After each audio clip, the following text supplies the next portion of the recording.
Magandang buhay po sa inyo mga kahabi. Nandito ulit si Kuya Lito. So, actually, una-una nagpapasalamat po ako sa inyo sa walang sawang pagsubaybay nyo sa ating mga video. Then, sa totoo nga, patuloy na lumalaki yung ating mga yung ating views. So, salamat po talaga. Then, patuloy din na dumadami yung mga basher. Actually, hindi kasi nila totally alam kung ano yung ginagawa natin. Maaring wala silang idea dito sa ating mga overflow na to. Pero sa totoo po, napakarami nating overflow na ginawa ngayon. So, nasa 50 pieces po yung ginawa natin na to kasi may order tayo sa Cebu na 30 pieces. So, salamat sa Cebu anyway sa tiwalang ibinigay nyo sa akin. So, mag-i-resell sila nito sa Cebu. Eh ngayon po, ang ginagawa natin dito ay tinetesting natin yan. Actually, ito po, binabad ko kasi para malinis. At the same time, ayan, natitesting nga natin yung ating mga unit. Then, pagkatapos po nito, later on ay ipapadala na natin ito sa sa Cebu. So, dito ngayon nilalagay ko muna yung yung mga dulot-dulo. Although kaya ako binababad sa tubig ito para malinis din anyway.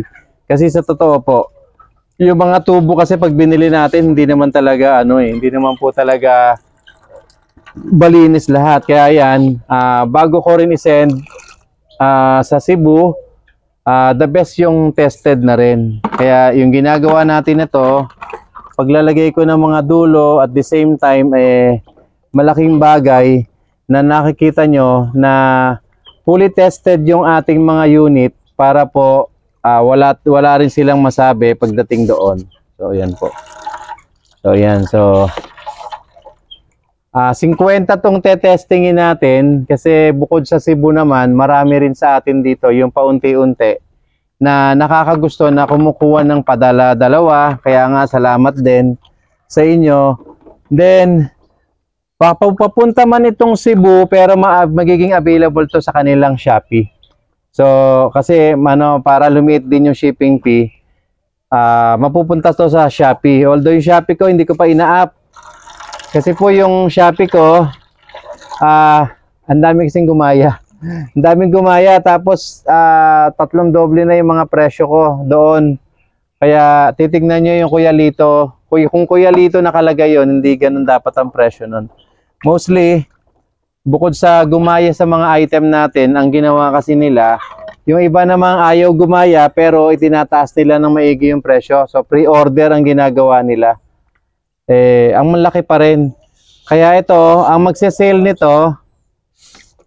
magse-sale po nito ay tawag dito, maglalagay tayo ng SRP. So ang magiging SRP po nito, nasa mga 250 lang yung ranges. Yun ang gagawin natin. So kung kailangan kung kayo po ay interesadong mag-resell nito, kung kailangan kong ibaba ang presyo, ibababa ko ang presyo para kahit papaano po mag-gain kayo, kumita kayo. Pero yung SRP natin, ibababa natin. Hindi ganun kalaki. Hindi ganun kalaki para lahat na maka-avail. Then pasensya na rin yesterday, hindi na ako nakapag-live kasi na-busy. May mga dumating din tayo mga sa family day kasi yesterday. So, na-busy rin tayo. Baka mamaya magla-live tayo. So, ngayon kasi, tinetesting yan. Katulad yan, pag hindi nag-work kasi na ganito, actually, yung activation lang naman ng ang kulang. So, kulang sa tubig. Kulang sa hangin. Ayan. Kulang sa hangin sa loob. Yan. Yan po. Oh. Kaya isa-isa. So marami akong messages actually na hindi pa natitignan uli ngayon kasi marami ding mga order. Bukod dito, merong Bicol. So isi-send ko rin yung sa Bicol later.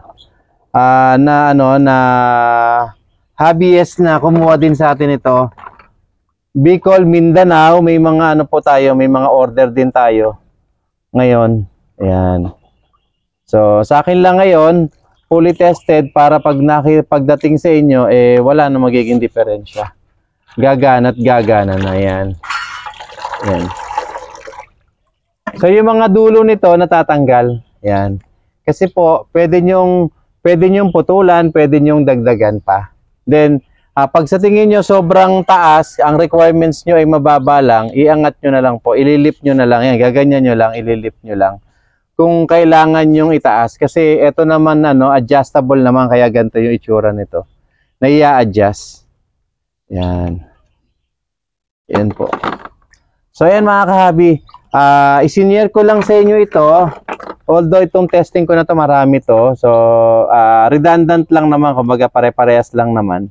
At the same time, binabad ko kasi para kahit papaano yung pipe natin medyo malinis. Ayan. So ganyan po nagwo-work lahat. Yan. Pag sabi ko nga, pag itataas nyo, taas nyo lang ng konti. Yan, ganyan. Kung ang requirements nyo ay mataas, ganyan nyo lang po. Pag hindi, baba nyo. Kasi pag baba nyo, lalabas yung tubig. Yan. So, ganun po. Yan. So, magandang buhay po at salamat po sa inyo lahat mga kahabi.